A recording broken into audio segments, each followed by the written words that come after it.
Well, good morning. So, very interesting question I wanted to ask everyone here, which is, who here would say they do threat intelligence? I suppose I ought to put my hand up. So, roughly, yeah, so that's a good number at the front here. I would hope you put your hands up, definitely. Okay, so a few folks. Okay, I'm not asking this to catch anyone out. So. But I would like to ask the same question at the end of this presentation. The reason I ask it is, I think it's fair to say it's not maybe a very well-defined term. And there's a lot of debate about what cyber threat intelligence is, how it should be used, and whether one vendor's product is cyber threat intelligence or another vendor product isn't.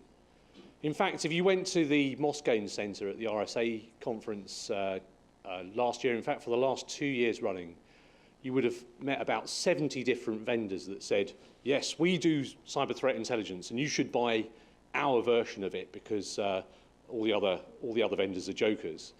And I think really we've got to get away from that a little bit. But there must be something in it. I mean, 70 companies have decided to spend their time investing in this area. So what does that mean? And should we care about it?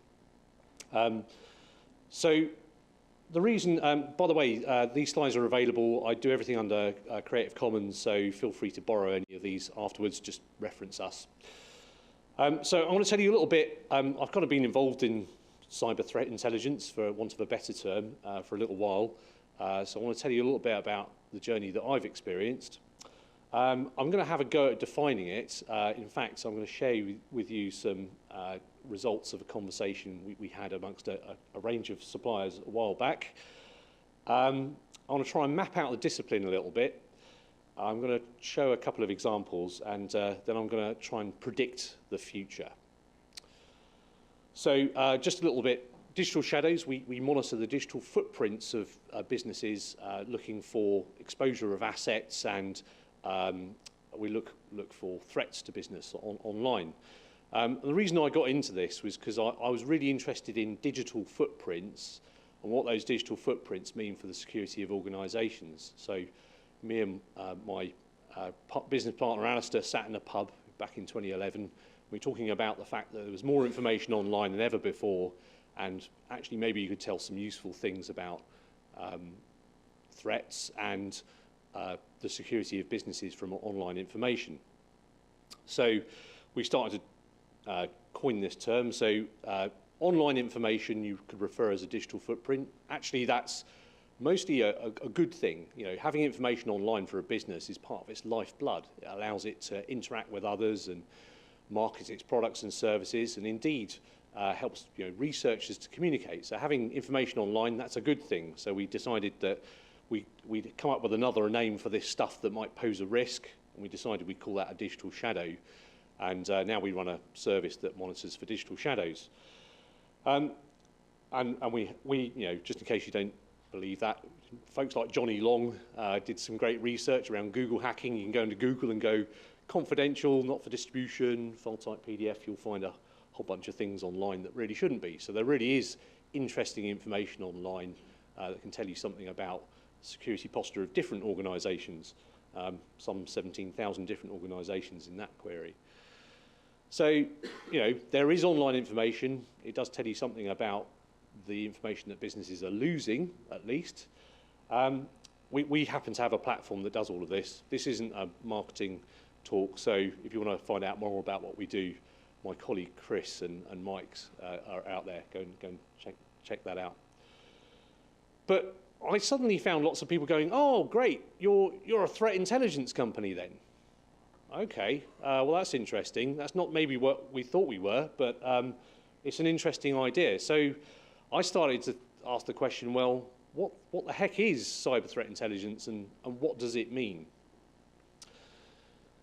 So I was very fortunate to be involved with a group of my peers, sort of other companies that were involved in this area, where we sort of got together and tried to agree some common definitions and some common terms. And I'm very glad to say that usually when you walk into, if you're a vendor, you walk into a room with your competitors, you expect to come out with a few black eyes, maybe limbs hanging off, you know. Generally don't expect to come out of that very well. But I think the total opposite was my experience. We had a very interesting discussion, and it was very collaborative, and we all sort of agreed that there was a lot of debate in the market about what this term means. So actually what I turned back to is a conversation.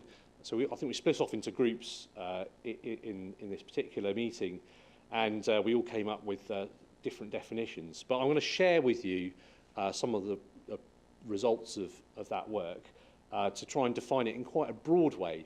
And I think by defining it in a broad way, it's quite useful. So I think the first thing to do is you turn to the dictionary and you look for a definition of threat. So, you know, I suppose a threat is an expression of intent to do harm, to deprive, weaken, damage or destroy. It could be an indication of imminent harm, which is very useful. I suppose people are thinking about predicting things a lot, aren't they? You could be thinking about an entity or an agent that is harmful. And the group actually added this definition to it. We're thinking about the tactics, techniques and procedures that a threat might use. That sort of falls under the definition of threat. So we all agreed that we agreed with the dictionary, so that was good. And we were all fairly happy with this term threat. So intelligence is kind of a philosophical question. Now, I'm not a philosopher. I've worked in IT security, I guess, for 10 years or so. So we sort of looked at different definitions of what intelligence should be. This pyramid is one of the versions that I quite like. There's many out there, but this is one that I personally quite like. I'm going to employ Tim, if it's all right, in a quick demonstration. So, if you don't mind, Tim. No. So, I have a pointer device. That's what we refer to as a data item. I want to place that data in some context. I want to do something with this pointer device. So I could, for example, throw this pointer device at Tim's head. I won't, by the way, but I could. So now I've got some information, some data in context, and you can refer to that as information. I've got some context to the data point. But really what I want to do is turn that into some sort of knowledge that I can use to take some action to defend myself. So I'm going to throw this pointer at Tim's head in 3, 2, 1, and quite rightly, Tim blocks from the imminent arrival of the pointer. So suddenly I've got some knowledge about what's going to happen, and I can take an action against that knowledge. So intelligence is really important. It's taking information in context that I can take some action to take some action against. So intelligence, I think, is a really interesting argument that intelligence only really truly becomes intelligence at the point it's consumed. So even if you're an intelligence provider, there's quite a good argument to say if you're providing intelligence, it's not until the person consumes it and then applies it to some action that it truly becomes intelligence. So I quite, so intelligence is data in context that you can take some action against. So information that provides relevant and sufficient understanding for mitigating a potentially harmful event. Great, okay, so now we agree what threat is, and we agree what threat intelligence is. Okay, well, threat intelligence is information about threats and threat actors that provides relevant and sufficient understanding to mitigate a potentially harmful event. Okay. Now, I could probably, we could go down the pub and have a really long discussion about what cyber is. I said cyber, I should probably drink a beer or some alcoholic beverage. This debate's been raging on for a while. Let's assume we've all gone down the pub and we've had the debate about what cyber is and agree that cyber threat intelligence is everything that I said before, but in the cyber domain. And I'm just assuming we agree what cyber is. We can go down the pub later. Great. So now we have a definition for threat intelligence. now we have a massive bandwagon we can attach almost any kind of information to where you can take some action to mitigate the effects. So what's really interesting, so that's not necessarily a bad thing. That's probably, it's okay that there is a fairly loose definition that everybody can put their services against.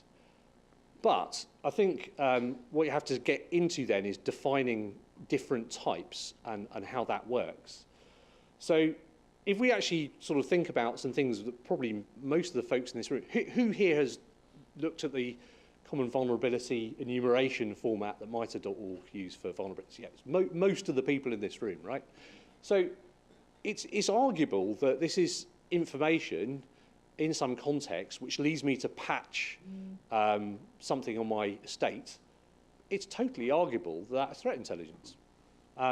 So we've been doing this for years. And in fact, computer emergency response teams also have been, for years, analysing, you know, what's the latest incidents that have been happening and what's out there. So okay, great. Well, actually, this is all the same stuff that we did before. What's actually different about it? Well, it's okay. It's okay that it's stuff that we did before. But there is some innovation going on as well. People care about this area because some stuff is changing. And I think that's quite interesting. So if we ask ourselves, well, what's new? I think one really interesting feature of the way that things are evolving is that we've got better at utilising computers to process large amounts of data at scale, at speed, and a wide variety of sources.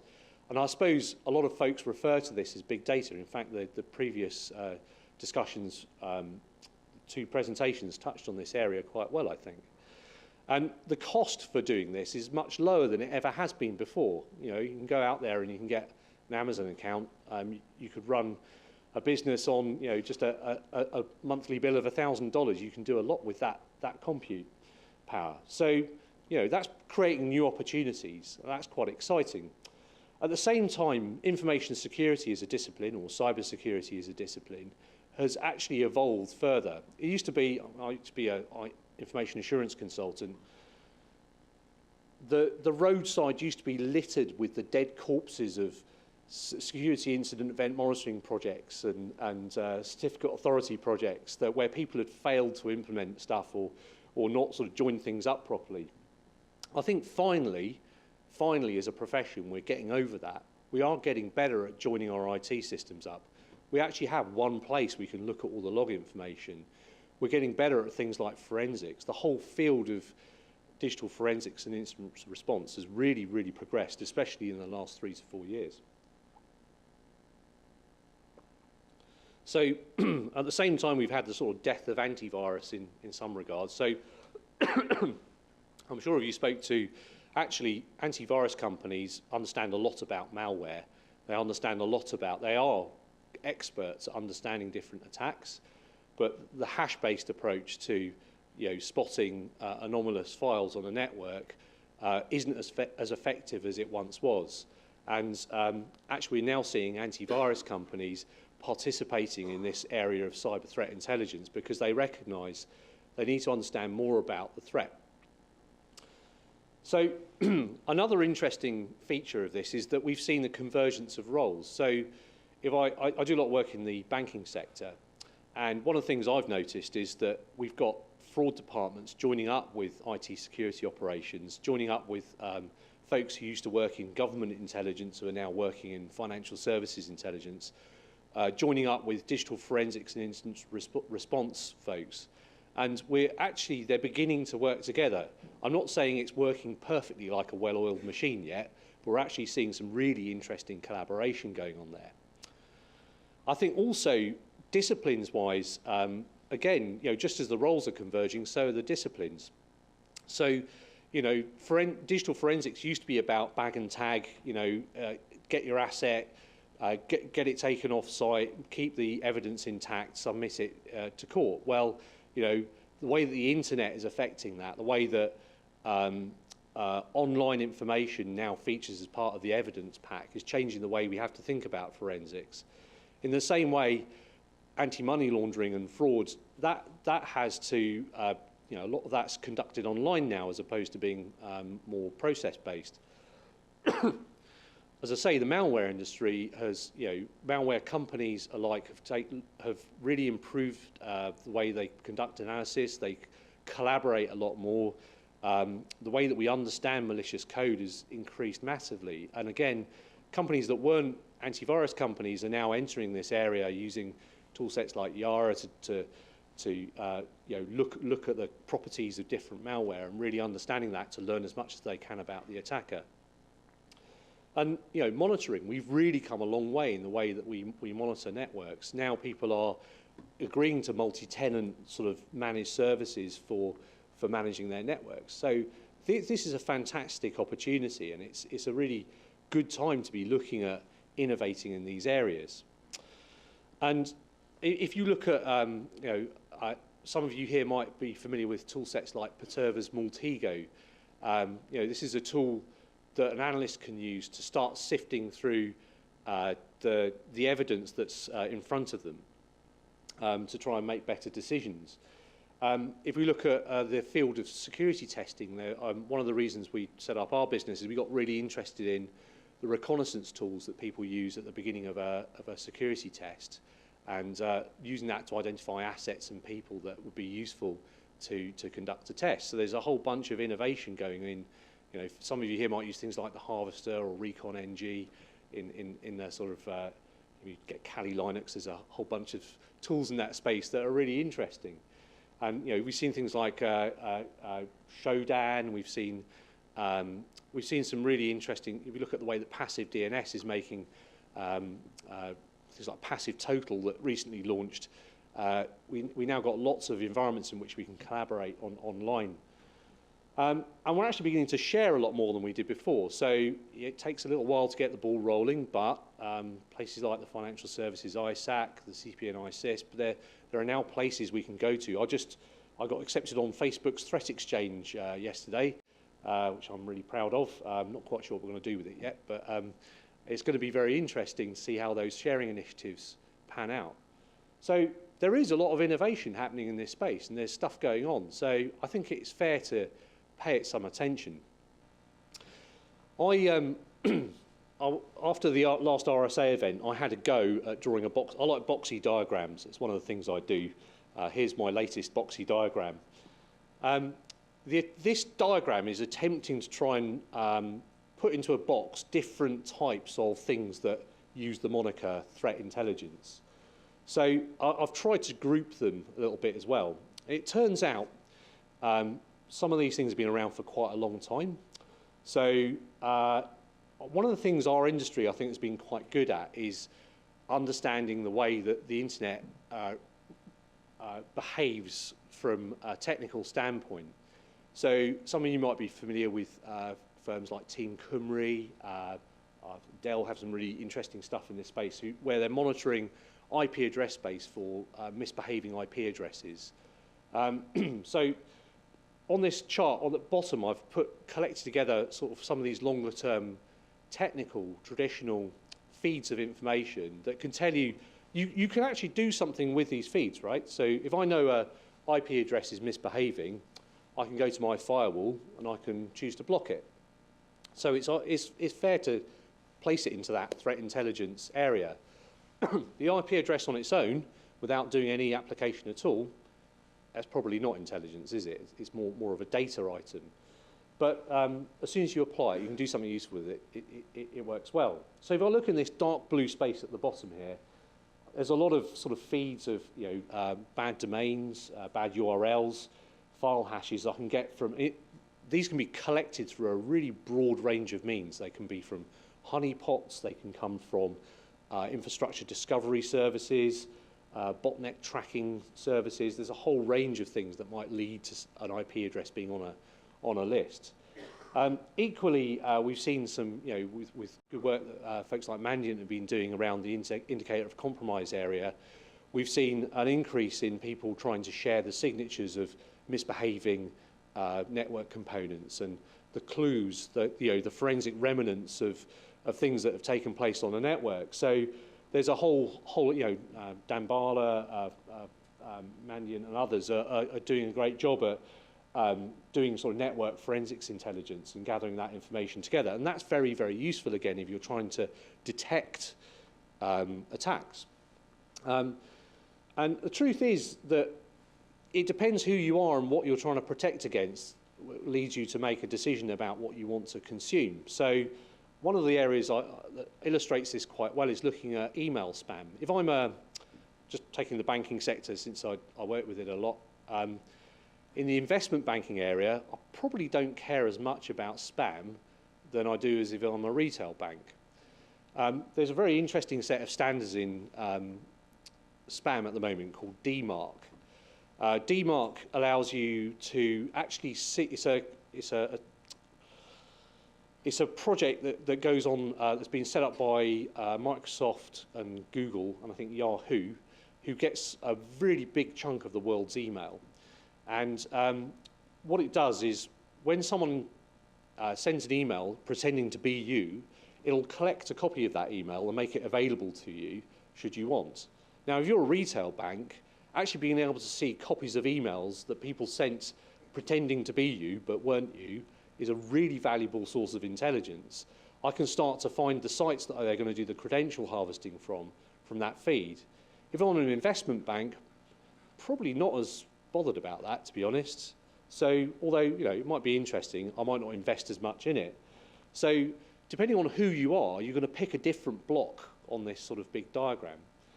I've mentioned a lot of external feeds here as well. I should really stress that actually information from the network itself and from the employees on the network, and one of the best detectors on your network for weird stuff going on is your employees, right? Something weird happened, tell me about it. What a great detector that is. That's a source of threat intelligence. So is a SOC or a SIM, absolutely valuable source of intelligence. And there's folks like Alien Vault who are doing a great job with their OSIM product, sort of trying to converge some of this on network intelligence together in one place. I think what's a bit newer and what's been quite interesting is this green area up the top, where we've started to involve human beings in the process of providing intelligence. And again, there's quite a broad range of companies in this space. So you go from the investigation sort of end of the picture. So people who work in the digital forensics and incident response area who will take a specific incident and chase it down, collect the evidence along the way, and put that into a case that can then be either resolved or chased through the courts. But you get folks like the CrowdStrikes of this world, the iSight partners, iDefenses, who have human resources who are out there collecting information on different threat actors and providing that into a report-based product that folks can consume to better inform themselves about what those threat actors are up to. And they've used humans to interpret that information, and they've used professional skills in making sure that the product that they come out with at the other end is not just opinions presented as fact, but genuinely fact-based products. So this green area is a really interesting area, and it's probably one that's really sort of caught up in the last couple of years. And it's really started, this is where we've seen a lot of growth in this area, in the whole space. In the sort of, so if you're like a big bank, you don't want to go out and buy 60 different vendors' things and then merge them together. You might do if you've got very deep pockets, but if you're a business of, say, 1,000 employees or below, the truth is you're probably just going to pick one or two of these technologies, but they're going to be suited to your needs. And it's about making the right choice about how you're going to use it that makes a really big difference. So I warned you, I like boxy diagrams, so here's another one. I think if we think about how you're going to use it, that's a really important thing to consider. So, as I say, as an industry, we're quite mature about technical feeds of information that we can apply on a network to get a network to react in almost real time to bad things that happen.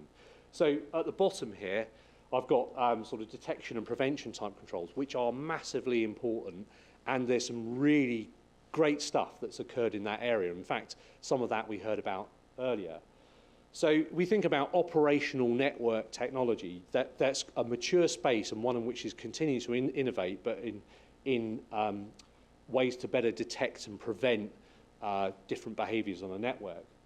What's really interesting, though, is these other spaces are beginning. We're seeing use cases emerge in these other spaces. So, in incident response, my question is, well, what's going on around me? You know, if someone's come to blackmail my company and they say they've nicked all of my data, my first question is, how credible is that?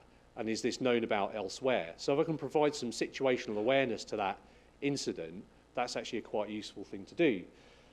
Similarly, if I can look at sort of configuring my controls to align with the latest exploited threats, I can focus my resources in the right areas. Similarly, that can apply to things like training.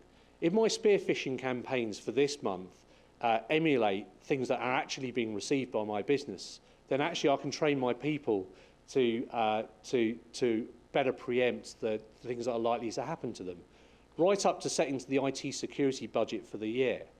So, you know, when I'm setting the IT security budget for the year, I'm going to align it to the things that are most likely to happen to me. So there's actually a whole bunch of different ways we can apply this stuff, and it needs to come out of the bottom towards the top.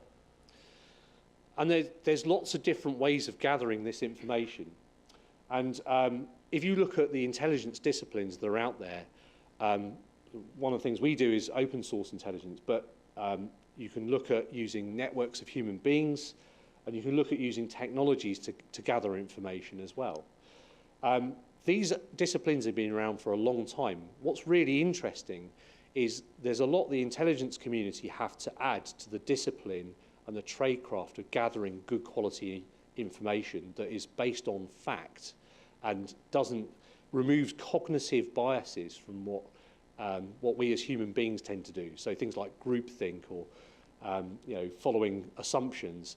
There are a lot of techniques out there that these communities have to bring to improving the quality of output and ensuring that intelligence really is following due process and a professional approach. There are also some great models emerging. So the WHO STIX is a particular format that MITRE.org have been developing. There are others out there, but this seems to be one that's gained a lot of traction. Looking at the who, why, when, where, and how, and the what of an attack, and then collecting the data items together in around that data structure. So we're seeing some innovation in the way that we share this information in a consistent way. STIX to date has been a lot about machine-to-machine sharing, but it's becoming more and more about adding this enhanced intelligence to it as well. I think the type of intelligence that you use could, now, I wish that the threat actor continuum lined up in a nice line like this. It's probably not like that. It's more like a network of threats, and they all collaborate and work in different ways. But let's for a moment assume they go in a nice line.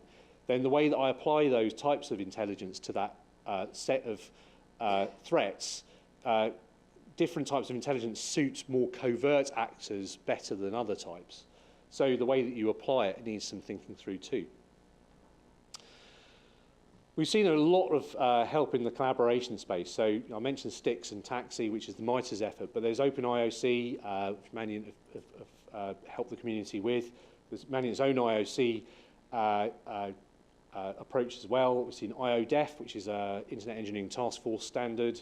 And we've seen a lot of protocols around how you share information. So CP&I have been using traffic lights to affect how we share threat information for some time, and the US has now adopted that too.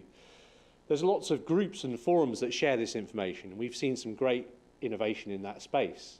And I think what I'd like to finish up with is a few predictions, though. Where is this all going? Where are we going to land up? Well, I think if we asked everyone in this room, do you have a firewall? Everyone would stick their hand up. If we put 100 businesses in a room and said, which of you have got network intrusion detection deployed on your network, maybe about half of them would stick their hands up. And security monitoring is actually getting quite close to that now. I think maybe a quarter of firms have some sort of monitoring on their network. So this bell curve of adoption where you're looking at the distribution of how quickly technology is adopted, this sort of traditional data feed type TI space, I think, has actually been around for a while. It's been actually fairly well adopted in maybe sort of the first 2 bits up to sort of the early adopters stage. This new human-oriented approach to threat intelligence, that's very brand new, and I think very few people are doing it or using it in a meaningful way. I think that's going to change, and I would hope if I'm stood on this stage, 5 years from today, it would look a lot more like security monitoring does today. There's a lot that businesses can do for nothing. A lot of, we saw CVEMonitor.org, just use those data sources. There's a lot that can be done for free.